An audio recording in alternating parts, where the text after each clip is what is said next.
Estão felizes? Amém. Aleluia.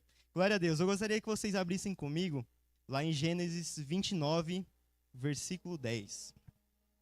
Amém. O tema que eu vou pregar hoje, eu coloquei o tema de idolatria ao amor. Aleluia. Que o Senhor me use.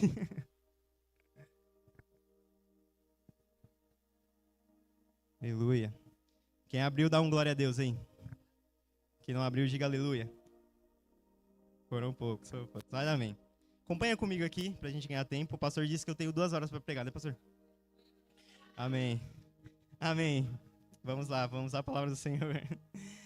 Amém. Então diz assim, Gênesis 29, 10. Quando Jacó viu Raquel, filha de Labão, irmão da sua mãe, e as ovelhas de Labão, aproximou-se, removeu a pedra da boca do poço e deu de beber às ovelhas do seu tio Labão. Depois Jacó beijou Raquel e começou a chorar bem alto. Ele contou a Raquel que era parente do pai dela e filho de Rebeca. Então ela foi correndo contar tudo a seu pai. Logo que Labão ouviu notícias acerca de Jacó, o seu sobrinho, correu ao seu encontro. Ele o abraçou e beijou. Levando-o para casa, Jacó contou-lhe tudo o que havia ocorrido. Então Labão lhe disse: você é osso dos meus ossos e a carne da minha carne. Já fazia um mês que Jacó estava na casa de Labão, quando este lhe disse: será que vai trabalhar de graça só por ser meu parente? Diga-me qual deve ser o seu salário. Ora, Labão tinha 2 filhas. O nome da mais velha era Lia e o da mais nova Raquel. Lia tinha olhos meigos, mas Raquel era bonita e atraente. Como Jacó amava Raquel, disse: trabalharei para o Senhor 7 anos em troca de Raquel, a sua filha mais nova. Labão respondeu: será melhor dá-la a você do que a outro homem. Eu gostaria que vocês prestassem atenção nessa parte, amém? Fique aqui comigo. Então Jacó trabalhou 7 anos por Raquel, mas lhe pareceram poucos dias pelo tanto que a amava. Então Jacó disse a Labão: entregue-me a minha mulher, cumpri o prazo previsto e quero deitar-me com ela. Labão reuniu todo o povo daquele lugar e deu uma festa. Quando a noite chegou, no entanto, trouxe a sua filha Lia e a entregou a Jacó, que se deitou com ela. Labão também entregou a serva Zilpa, a sua filha, para que ficasse a serviço dela. Ao amanhecer, lá estava Lia. Então Jacó disse a Labão: que foi que o Senhor me fez? Não foi por Raquel que eu trabalhei para o Senhor? Por que o Senhor me enganou? Labão respondeu: aqui não é costume entregar em casamento a filha mais nova antes da mais velha. Complete a semana de núpcias desta filha e daremos a você também a outra, em troca de mais 7 anos de trabalho para mim. Foi isso que Jacó fez. Quando completou a semana de núpcias da primeira, Labão lhe deu a sua filha Raquel por mulher. Para a filha Raquel, Labão deu a serva Bila, a fim de que ficassem a serviço dela. Jacó deitou-se também com Raquel, a quem amava mais do que Lia, e trabalhou para Labão por os outros 7 anos. Amém? Gostaria que você fechasse seus olhos para a gente orar por essa palavra. Amém?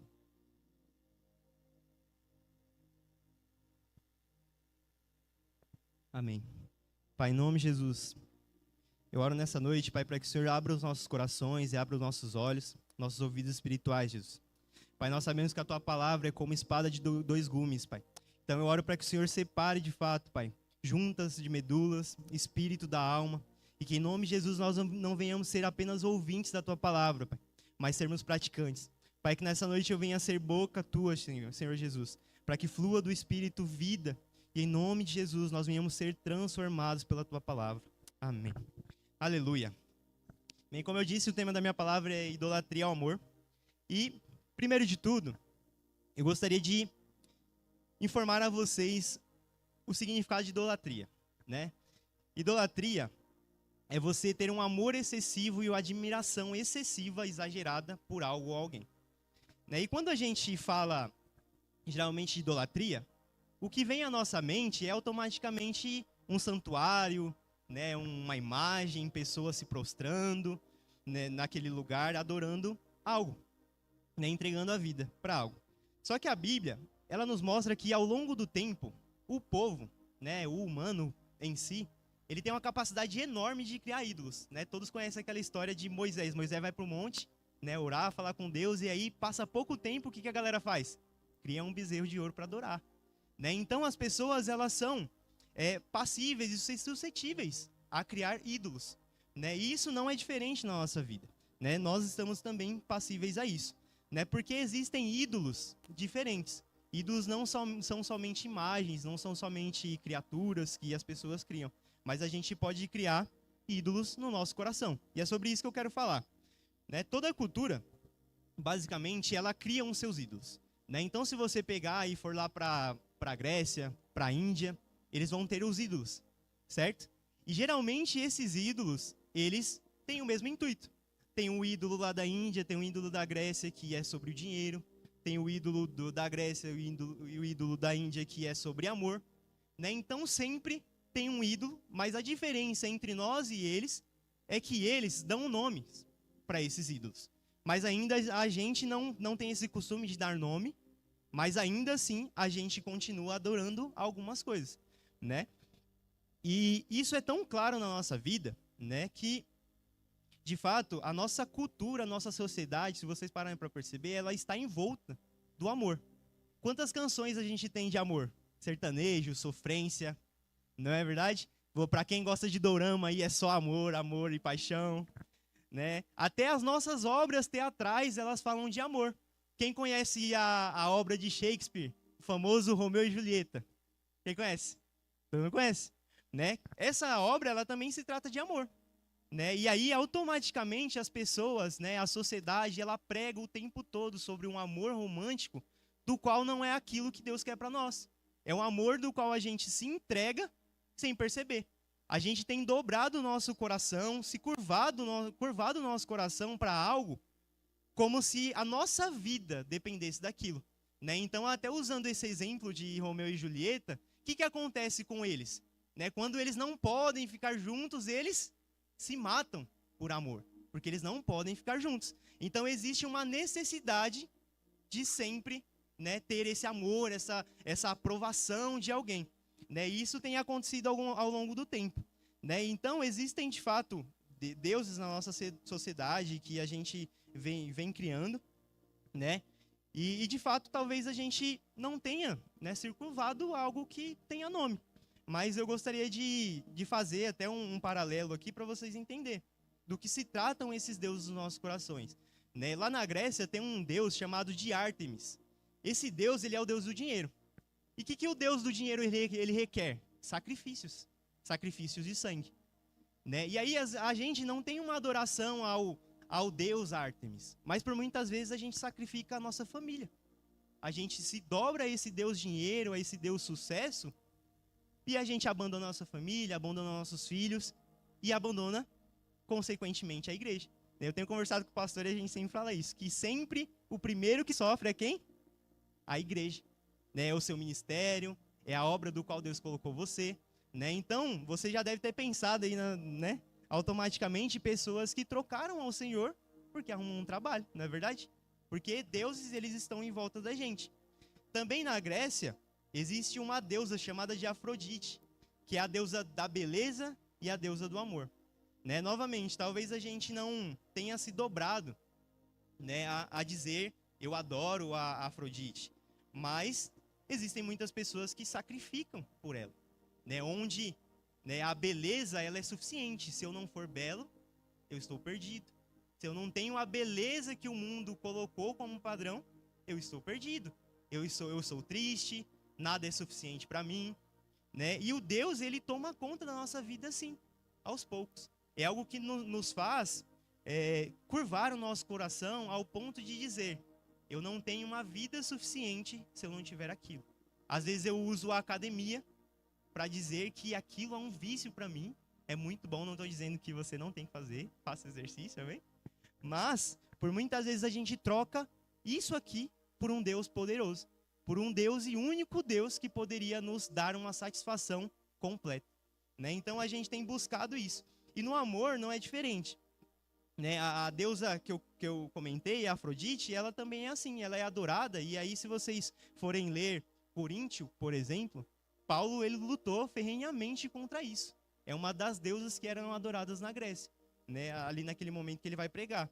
né, onde as pessoas sacrificavam, né, a vida, sacrificavam alguma coisa por essa deusa para ter o quê? Um romance, para ter um amor. Porque se não tem amor, nada é suficiente, né? Então, eu quero que vocês entendam que de fato, a nossa vida, o nosso coração, ele tem uma facilidade. Nosso coração é uma fábrica de ídolos. A um ponto que se a gente não tiver cuidado, a gente cria ídolos o tempo todo. A gente cria ídolos por time de futebol, a gente cria ídolos por uma novela, por um ator, que seja, qualquer coisa, né? A gente pode criar, né? Mas, enfim, eu quero focar exatamente nesse ídolo chamado o ídolo do amor. Não um sentimento propriamente dito, mas algo que pensamos que um amor romântico ele pode nos proporcionar, né? E esse amor romântico que a gente geralmente pensa, ele nunca vai ser repleto, nunca completo. Porque o único amor que é repleto e completo na nossa vida é o de Jesus. Amém? Né? Então, quando Jesus ele morreu na cruz por nós, ele morreu para nos dar esse amor suficiente que nós precisamos. E por muitas vezes a gente busca em outras coisas, como em outras pessoas, para sanar aquilo que deveria ser preenchido somente por Deus. Né? Então é algo que a gente precisa tomar muito cuidado. Né? E aí eu li um texto aqui, que é basicamente sobre isso. Né? Geralmente a gente usa esse texto, né, de Jacó e Lia, Raquel ali, para falar sobre um amor que foi tão poderoso que Jacó, ele trabalhou 14 anos por uma mulher. Que homem, não é verdade? Mas eu quero que vocês tenham uma perspectiva diferente agora desse versículo, né? E aí Jacó, né, só para contextualizar, nesse momento da vida, Jacó ele estava passando por um perrengue gigantesco ali, né? Depois você lê uns capítulos atrás aí, se você não conheceu ainda, mas para quem sabe, né, sabe que ele enganou o irmão e enganou o pai, né? Porque ele se passou por Esaú ali, porque ele queria a bênção dele, né? Só que a gente pode entender isso, né, quando ele engana Esaú e o pai dele, como algo que ele queria preencher. Jacó, ele era o filho que não era amado pelo pai, né? Se você for parar para perceber, Isaac ele amava muito Esaú, porque era o filho mais velho, era um filho caçador forte. E Jacó, ele era muito mais próximo de sua mãe. E aí, nesse momento, ele faz de tudo pela aprovação do pai. Quando o pai está cego, ele busca uma bênção incessante do pai, de alguém que não preencheria aquilo. E aí ele, né, engana o pai ali, engana o irmão dele, né, só resumindo, fala que vai matar ele, aí ele foge. E aí, nesse momento aqui, ele está perdido. Ele está vagando, né, para uma terra que ele não conhecia, que é Padã Arã. E aí, ele está ali procurando alguém da família dele. Ele precisa encontrar, porque nesse momento ele não tinha o amor do pai, ele não tinha o amor do irmão e também não tinha o amor da mãe dele ali. E eu também quero contextualizar a história de Lia, né? Porque a gente vai falar um pouco à frente, eu quero que vocês entendam isso. Lia, ela também tem um caso muito interessante. Lia, a Bíblia fala, né? Ela não explica exatamente, né, que Lia era feia, mas o texto ele nos mostra isso. O que a Bíblia fala quando ela vai apresentar Lia? Que Lia era o quê? Ela tinha os olhos meigos. Em algumas versões falam que Lia tinha os olhos caídos. Ou seja, Lia era uma mulher mais velha, que vivia à sombra da irmã. Não foi eu, tá? Tem algumas versões. Né? Então, Lia, ela vivia à sombra de sua irmã Raquel, que era a mulher bonita da família. Automaticamente, o pai dela estava o tempo todo tentando se livrar dela, porque precisava casar, ninguém vai querer essa mulher. Né? Então, Lia, ela vivia uma vida basicamente rejeitada pelo amor. Ela não conseguia ter o amor da irmã, não conseguia ter o amor do pai e também não ia conseguir ter marido. Então, ela precisaria buscar incessantemente uma história de amor ali. Né? E aí, o que a gente pode aprender com essa história? Né? O que a idolatria ao amor nos leva a fazer?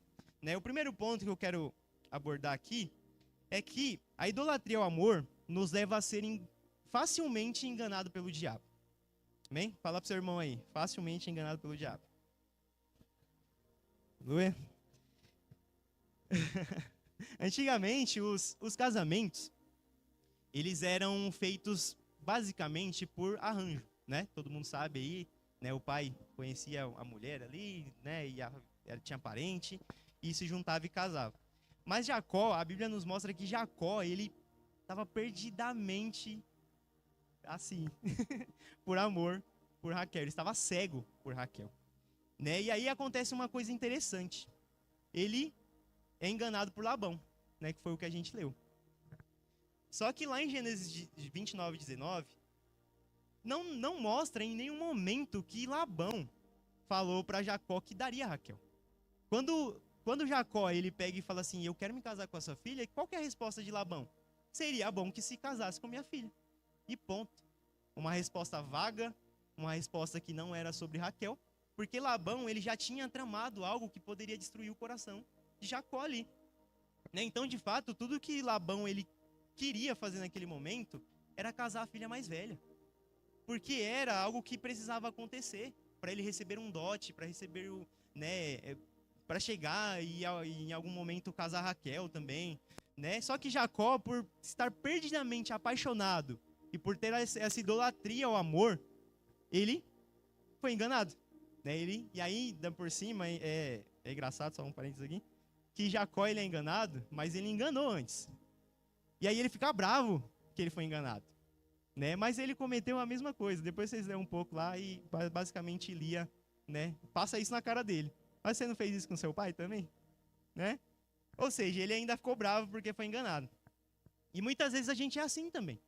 Né? Por essa idolatria ao amor, a gente não percebe o que tem acontecido nas nossas vidas. Né? A gente fica buscando ser apaixonado por alguém, tão perdidamente apaixonado, que a gente não percebe as tramas do diabo na nossa vida. A pessoa ela é de julgo desigual. Né? Vou citar alguns exemplos aqui só para que vocês entendam. Mas porque a pessoa é bonita, é a melhor pessoa do mundo, irmão. Não é. Ela vai fazer você cair, vai fazer você se perder. Né? Ah, porque é uma pessoa muito legal e eu converso com ela e eu tô perdido, preciso casar com ela, assim como Jacó fez. Né? E aí tá o seu líder ali o tempo todo tentando falar com você, te alertando, irmão, não vai nessa, não é parecido com você, não tem o mesmo propósito, aí qual que é a sua atitude? Eu vou mesmo assim. E ainda fica bravo com o líder. Porque o líder não pode falar na minha vida. Como assim? Ele não sabe de nada, né? Isso acontece frequentemente na nossa vida. Frequentemente, né? E isso está no nosso meio, né? Às vezes a família vem falar com você, filho, a sua mãe chega para você e fala, filho, eu não sinto paz nessa mulher. E aí a pessoa pega, ignora totalmente a mãe que cuidou 60 anos na vida e fala, não, minha mãe não sabe de nada. Essa é a mulher para minha vida. Né? E abandona tudo aquilo, enquanto o diabo está tramando a sua destruição. Né? Então, de fato, essa idolatria ao amor e essa sensação de que eu preciso ter alguém para ter essa suficiência na minha vida, pode me levar a ser enganado pelo diabo. Né? E através disso também, eu quero que vocês entendam que a idolatria ao amor nos leva a servir alguns subprodutos dessa idolatria. Né? Como, por exemplo, você viver na pornografia. Por quê? Eu quero falar disso. Porque, de fato, né, eu quero que, se você estiver anotando, anote essa frase. Né? Você obedece aquilo que você ama. Se você ama muito mais o prazer que você precisa ter, você vai obedecer isso. Né? E aí, por que você, né, enfim, o contexto, quando eu falo você, não é te acusando, amém? É a minha forma de falar. Né? Mas por que a gente, né, tem a facilidade de cair nesse pecado? Porque é um subproduto dessa idolatria ao amor. Né? Se você parar para perceber, olha que louco. Jacó, quando ele vê Raquel, ele fica doido por Raquel. A um ponto dele chegar no pai dele e falar assim, quando ele trabalhou 7 anos, ele chega no pai dela e fala, dá minha mulher agora, porque eu quero me deitar com ela.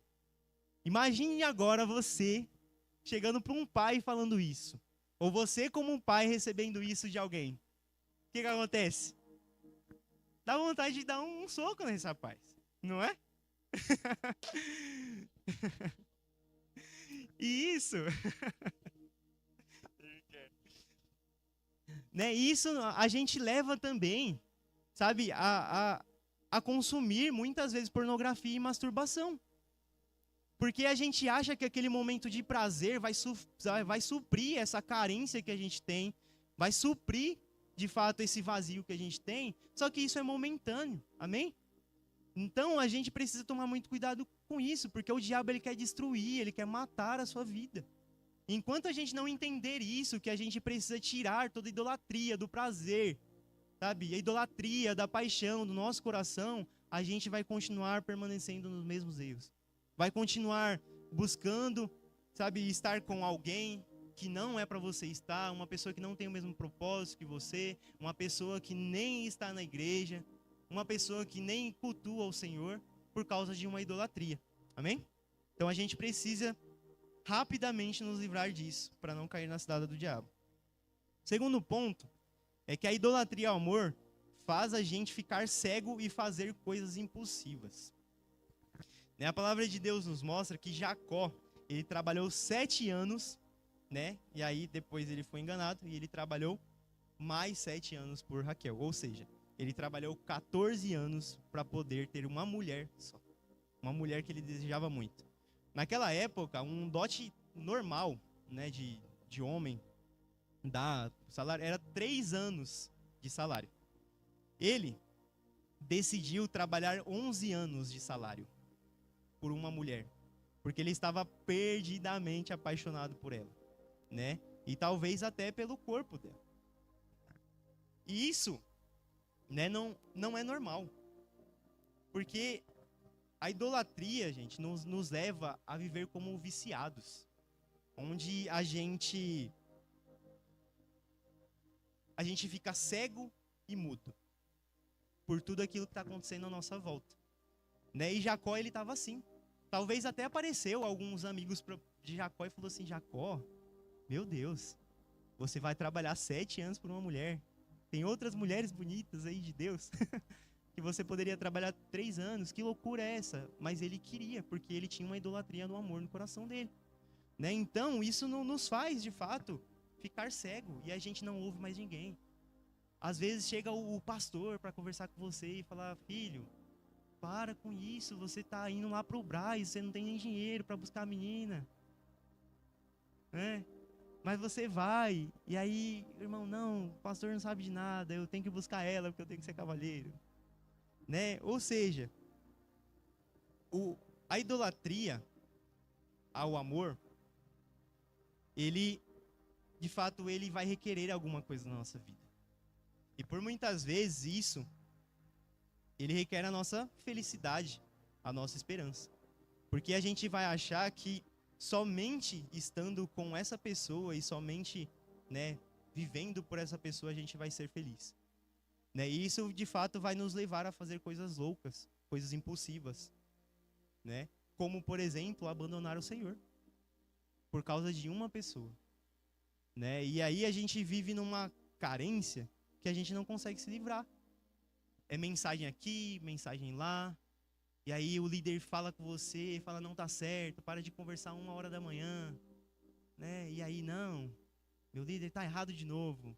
E fica bravo com o líder de novo, né? Então, o amor à idolatria, ele vai nos levar de fato a ficar cegos e mudos, né? E tem uma frase muito interessante do Timothy Keller que eu gosto muito, que ele fala assim que quem está numa idolatria do amor acredita que somente um romance servirá de apoio para estar vivo e dar a vida a ela, né? E aí você pode pensar, né, em algumas pessoas que de fato só estão felizes quando estão com alguém, não é verdade? Mas eu quero também que você avalie a si mesmo agora, porque eu estou falando de coisas que provavelmente vão levar a gente a pensar: nossa, aquele fulaninho deveria estar aqui, aquele fulaninho deveria estar escutando isso. Mas como eu disse lá no início, o nosso coração, ele é uma fábrica de ídolos. E no primeiro momento que a gente deslizar, e no primeiro momento que a gente se esquecer, a gente pode ficar apaixonado por alguém. A um ponto de fazer coisas loucas, impulsivas, de brigar com pessoas da sua célula, de brigar com o seu líder, de arrumar inimizade com a sua família, tudo por causa de uma pessoa, tudo por causa de uma idolatria ao amor. Amém? Vocês estão aí? Estão me entendendo? Amém? Terceiro ponto. A idolatria ao amor nos leva a quebrar alianças. De fato, um Deus, né, um Deus falso, ele sempre vai requerer o lugar de Deus. Né? E a gente sempre fala, né, que Deus ele não disputa lugar com ninguém. Isso é verdade. Né? Deus ele quer morar no seu coração e ele quer ser único na sua vida. Amém? E essa idolatria ao amor, ela vai tentar o tempo todo trocar a posição de Deus no nosso coração por algo, por alguém, né? E aí é aqui que mora o problema, o maior problema da nossa vida quando a gente tem essa idolatria ao amor. Né? Se você for ler lá no capítulo 28, no finalzinho, eu vou só dar um resumo aqui pra gente não perder muito tempo. Mas Jacó, ele faz um voto para Deus quando ele vai sair da terra dele. Né? Ele basicamente ele fala para Deus: Deus, eu estou com você, eu vou sair da minha terra para uma terra que eu não conheço. Mas se o Senhor me sustentar, me der do que comer, do que beber, a minha vida é sua. Né? Mas só que no primeiro momento, o que acontece? Ele vê Raquel. E a palavra de Deus diz que quando ele vê Raquel, ele dá um beijo em Raquel. E aí quero que vocês entendam que não era um beijo romântico, mas um beijo no rosto. E ele grita de felicidade, porque ele viu Raquel. Naquele momento que começou o problema. Porque ali, ele se esqueceu de tudo, se esqueceu daquilo que ele tinha feito com Deus, um voto com Deus, e na Bíblia ela está assim, o voto de Jacó com Deus. Ele se esquece de tudo isso para viver por Raquel apenas. Né? E quantos de nós, sabe?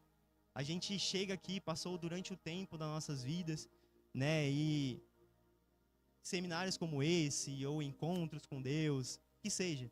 Né? E a gente fala, Senhor, eu faço um voto com você, Senhor, a minha vida é sua. Né? E chega no seminário aqui e fala, Senhor, vou viver em santidade. Faz de fato uma aliança com o Senhor. Mas num primeiro momento, abandona tudo. Né? Abandona a liderança, abandona, de fato, uma aliança com o Senhor. E aí você percebe que a pessoa que tem uma idolatria ao amor, ela vai punir automaticamente a igreja. Por quê? Porque ela já não tem mais aliança com Deus. Ela não vem cultuar mais o Senhor. Ela não vem mais para a célula. Porque agora, a aliança que ela tem é com essa pessoa. Né? E eu quero que vocês pensem, principalmente para os casados, que isso aqui não acontece somente com os solteiros. Às vezes, a idolatria do amor está no casamento.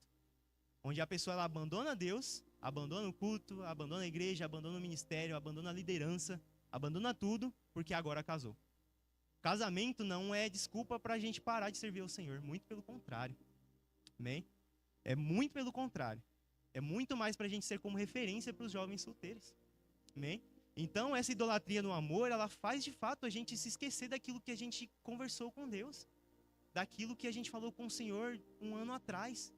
Porque a gente está tão perdidamente apaixonado e fez uma aliança com uma pessoa que agora a gente se esqueceu dessa aliança com Deus. Né? E aí a gente vai abandonar com toda certeza. Né? Então a gente precisa, sabe, pensar sobre isso. Né? Como eu comentei, a gente obedece aquilo que a gente ama.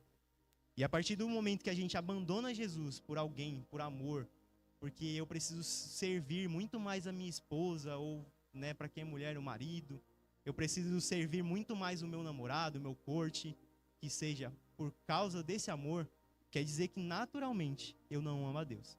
Deus não é suficiente para mim, a um ponto de que eu preciso ter uma aliança com essa pessoa.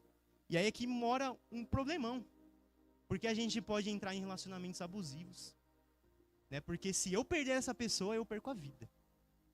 Né? Se meu namorado me largar, acabou minha vida. E aí a pessoa ela deixa tudo, ela larga tudo. Né? Às vezes a pessoa ela tem um emprego e ela até sai do emprego. Porque perdeu, né, o cônjuge, perdeu alguém ali, né, o namorado, o corte. Né? Então esse amor, ele vai requerer de nós a vida. Uma vida que somente Deus ele pode nos dar. Amém? Né? Então a gente precisa de fato abandonar isso. Abandonar essa idolatria do amor. Não é o amor que vai suprir os nossos corações. Não é uma pessoa que vai suprir os nossos corações. É o Senhor Jesus.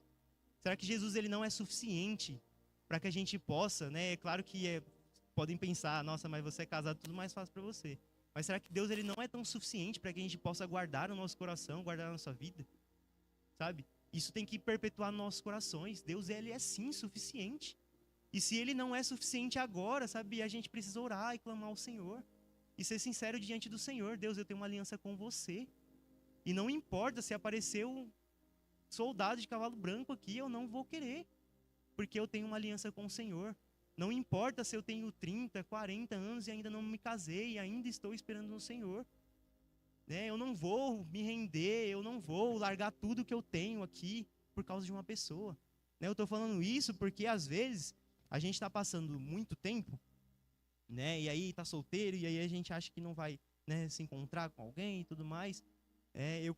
Eu tenho falado muito isso para quem caminha comigo, sabe? Que o tempo ele é um veneno nas nossas vidas. Né? Por muitas vezes vai passando o tempo e a gente vai distanciando de Deus, a gente vai distanciando de uma aliança que a gente fez com Deus a um ponto de largar tudo. Né? E aí agora, eu tenho 40 anos e eu não tenho mais ninguém, eu preciso fazer alguma coisa. Eu preciso sair da igreja, eu preciso encontrar alguém no mundo, eu preciso conhecer a primeira que aparecer na minha vida e eu vou me casar com essa pessoa. E aí a sua aliança com Deus foi por água abaixo. Tudo aquilo que você construiu com o Senhor foi por água abaixo. Né? Então, a gente tem que ter essa ciência de que Deus ele é suficiente nas nossas vidas. Amém? Quarto e último ponto aí, pastor. Estou acabando já. Amém? Quarto e último ponto é que quando a gente tem a idolatria ao amor, a gente vive pela carência e trata Deus como não suficiente nas nossas vidas. E aí eu gostaria que vocês abrissem a Bíblia de novo e vão lá para o verso 31 do mesmo capítulo, amém?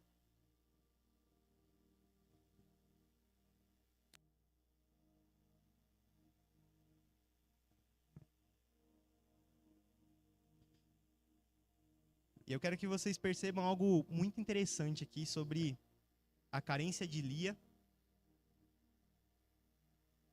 e o quanto Lia tratava Deus como não suficiente pelo histórico dela.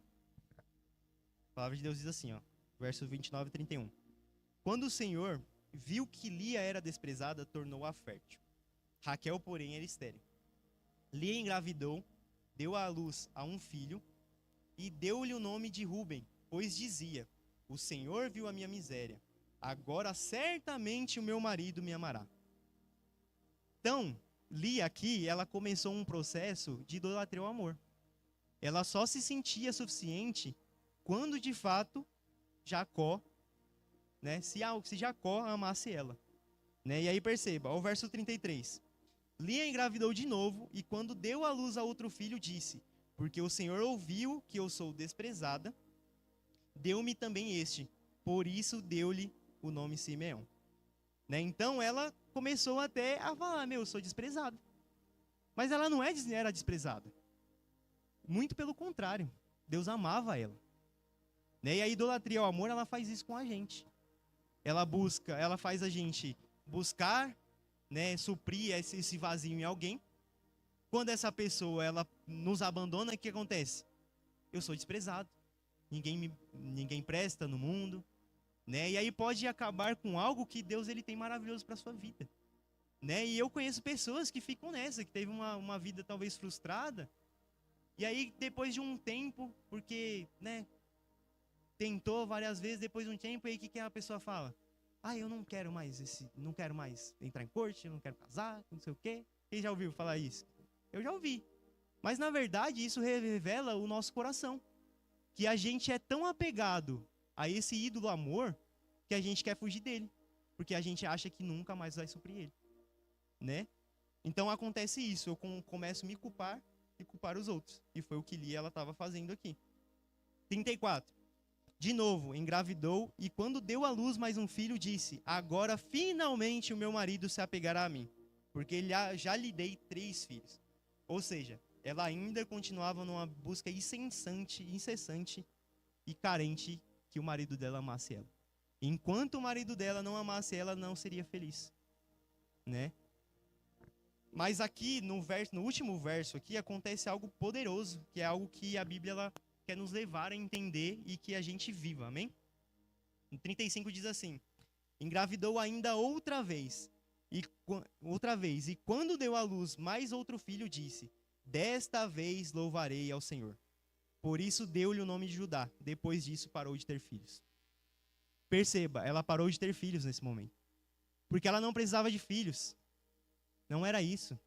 Ela estava dando filhos, tendo filhos, filhos e filhos, só por Jacó. Porque ela achava que o tempo todo ela precisava ser amada por Jacó, enquanto Jacó não amava ela. Né? E quantas vezes a gente entra em relacionamento onde as pessoas não te amam de verdade, mas busca e busca e busca, sabe? Aí esse amor pela pessoa a um ponto de sofrer, de ter uma vida miserável, desculpa a palavra, porque segue a idolatria ao amor. Mas isso aqui precisa acontecer com a nossa vida, né? Desta vez eu louvarei ao Senhor. Enquanto eu não louvar ao Senhor e entender que Deus é suficiente na minha vida, isso aqui vai acontecer comigo. Eu vou buscar e buscar em outras pessoas aquilo que somente Deus pode suprir. Amém? Né? E aí, um ponto interessante sobre isso, olha o nome do filho, do último filho, Judá. Jesus é da onde? Da tribo de Judá. Então, quando ela percebeu que Deus era suficiente, as coisas aconteceram. Né? A vida avança, as coisas mudam. Então, a gente precisa entender isso. Né? E aí eu gostaria de chamar o louvor para subir, já estou terminando. Né? E concluindo, de fato, de tudo que eu falei aqui, se vocês puderem gravar isso, né? Eu quero que vocês gravem que a idolatria ao amor nos leva à destruição. Nos leva à destruição da vida com Deus, nos leva à destruição do nosso ministério e até mesmo de nós. Existem 4 consequências que esse ídolo amor ele nos leva a partir do momento que nós não vamos suprir ele. E não vamos suprir. Porque a única pessoa que supre com amor verdadeiro é o Senhor, amém? As 4 coisas são: primeiro, a pessoa ela se culpa por não se sentir amado, né? Então, por muitas vezes a pessoa ela entra em depressão porque ela acha que ninguém ama ela, quando é mentira. Porque ainda que ninguém fale que te ama, declare para você, ainda assim o Senhor te ama, irmão. O amor de Deus tem esse poder de falar para você, filho, eu te amo. Não importa